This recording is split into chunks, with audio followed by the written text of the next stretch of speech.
So there we go. 3 guys distilling off-payroll compliance. Who wants to start with their top reason for why businesses avoid it or try to circumnavigate it in a way? I'll jump in. I've done some homework here. Number one reason the businesses avoid it is that they're not avoiding it at all. Right. So I've got this theory. What's happened here is that lots of the workforce has like shifted underneath them, and it's created all this change, and it's more of a failure to react than a big avoidance. Traditionally, when people had engaged contingent, they might have brought them in for a little piece of ad hoc work or like some piecemeal stuff over here or very sort of specific role-based stuff.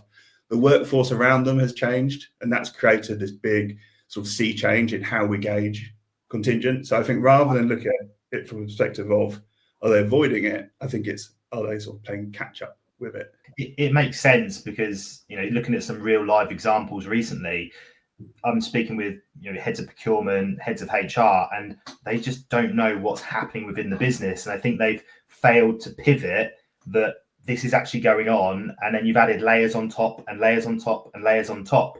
And It's now not an avoidant, but it's just where do you start with all of that? And without wanting to undercut my point, you're right. That's where the avoidance piece does come in. I think it's like all this legacy stuff builds up. And the time that I sort of start talking to customers is usually when all those sort of pain points have surfaced and they're now unbearable, and now we need to act. I had a really funny analogy, which I think positions it well. Is that it's almost like you've got a you've got a bowl of fruit, and you've got a very ripe little nectarine in there that's starting to go off, starts to go moldy, and then suddenly, without knowing it, it starts to infect all these other pieces of fruit.